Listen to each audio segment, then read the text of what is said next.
Welcome to part 2 of my Life of Pi analysis. I never actually intended to make a part 2, but since Life of Pi has now come out on DVD and I've had a chance to see it a few more times, I find myself continuing to notice new things and continuing to be amazed at the level of depth and detail and the multiple layers within this story. Now I'm going to assume that you've already seen part 1, so I'm not going to cover any of Pi's time on the boat again, but I'm going to explore some of the themes brought out both before and after his time on the boat that I neglected the first time around. So these are some of the things that I learnt from Life of Pi.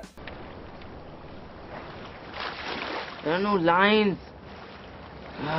The survival manual that Pi reads is an interesting metaphor because it's full of a lot of well-meaning advice, but his situation is not quite so clean-cut. It's all very well and good to have a highbrow set of principles when we're in a very safe and secure situation, but life is not often so accommodating. Problems in life don't fit neatly into categories. Rules and guidelines that sound good but then crumble under real-world hardships are not much use to us. So having a moral code and a set of rules is great, but that can only really get us halfway there. After all, you cannot know the strength of your faith until it's been tested. And isn't it interesting that Pi has this survival manual ripped out of his grasp by the storm? Our moral codes really are forged in the fires of hardship. See, before Pi gets on the boat, all of his spiritual knowledge is academic. None of it had yet been tested. But just as the value of gold can't be known until it's put through a furnace, so none of us can know the value of our own beliefs until they're put to the fire. God, thank you for giving me my life. I'm ready now. We discussed the meaning of the floating island in part 1, but I wouldn't mind refining my view on that a bit. I'd say in a broader sense than previously mentioned, the island simply represents giving up, because Pi had given up when he found the island and decided this is the place where he was going to stay forever. When he saw his girlfriend for the last time, she gave him a bracelet. On the island, he removes that bracelet and ties it around the root of a tree, showing that his heart is now tied to this place. It's true that giving up can be liberating. We feel the weight of our troubles just lift off us. But the difficulty is, while we're in that state, it's impossible for us to grow. As long as we give up, we stay in a state of suspended animation. Everything we gain by day, we lose again by night. All of us know of someone that's maybe been through a bad breakup, or they've gotten divorced, or they've lost the love of their life, and they never really move on from it. Their whole life is just constantly looking back at what they've lost. They never really grow, they never really change. Whatever they were like at the time of that divorce or that breakup, they stay that person forever. Being in that state is what I think this island represents. I saw how my life would end if I stayed on that island, alone and forgotten. I had to get back to the world or die trying. Pi knew that as comforting as that place was, in the end, he had to leave it. When you look into his eyes, you are seeing your own emotions reflected back at you. Nothing else. Out of all the topics that Life of Pi explores, easily the most talked about is that of belief versus atheism. Just take a look at the comments in part 1 and you'll see. And this line from Pi's father here is actually a good description of how many atheists do view religion. That religion exists as a result of man's desire to try to make sense of the chaos around him. So all the religions and the idea of God is really just man's own emotions reflecting back at us, trying to make sense of things. And of course, the other side of the argument would say that those religions are a result of an inbuilt desire in us to find a higher power, hence proof that we are creations of a God. But I have to believe there was more in his eyes than my own reflection staring back at me. I know it. I felt it. Even if I can't prove it.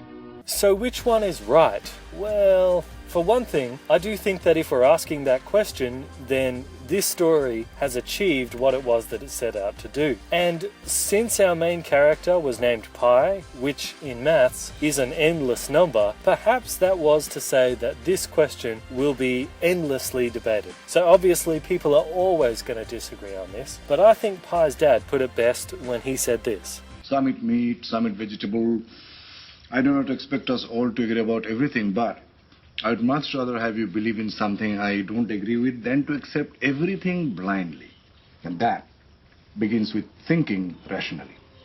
I find personally that if I can see that a person's belief comes from a place where they've given it some real serious thought, then I can respect it even if I don't agree with it. Because all of us have both a heart and a brain, and a person who uses both in deciding what they believe, regardless of what it is they choose, is in a way better position than a person who never makes that decision at all. And you know what? I think that was the point of Life of Pi. In a few hundred years, science has taken us farther in understanding the universe than the religion has in 10,000. That is true. Your father is right. Science can teach us more about what is out there, but not what is in here. Another theme explored in Life of Pi is the relationship between science and religion. I find it hilarious how often science and religion trespass on each other's territory, because there's really no reason why these two should ever have to meet. Science is tasked with answering how the universe works, while people turn to religion when they ask the question why. Neither is really qualified to answer each other's question, but hey, that doesn't stop them from trying. Whether it's the church saying that the earth is the center of the universe, or whether it's Stephen Hawking saying there is no God. Personally, I wish they'd both just shut up. Leonardo da Vinci said, "I can calculate the orbit of heavenly bodies, but I can't fathom the madness of men." The two greatest mysteries of the universe are the universe itself and human nature. Both are worthy of study, but pitting one against the other in a science versus religion situation, that doesn't make any sense to me. Doing so is a bit like saying, okay, I have a hammer here and I have a saw here. Which is the right tool? Well, it depends on what you're going to do with it. They're designed for different purposes. And so it goes with science and religion. Tiger? Richard Parker was a tiger? Yeah, he got his name through a clerical error.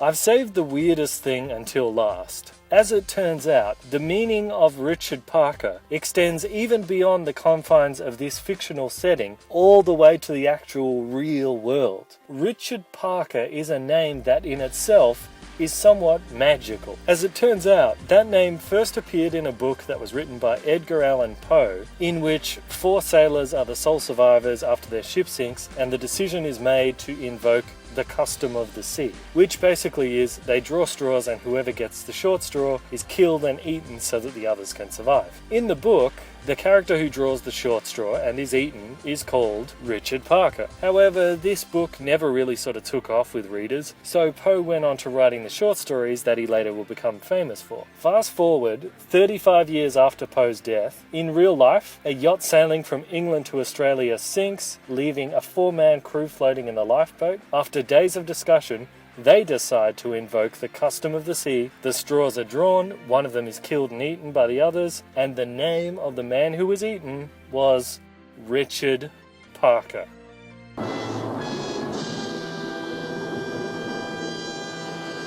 Well, thanks for watching. I hope you enjoyed it. As always, put your thoughts below, and be sure to do a bit of clicking on that subscribe button for me, and like me on Facebook as well. See you later.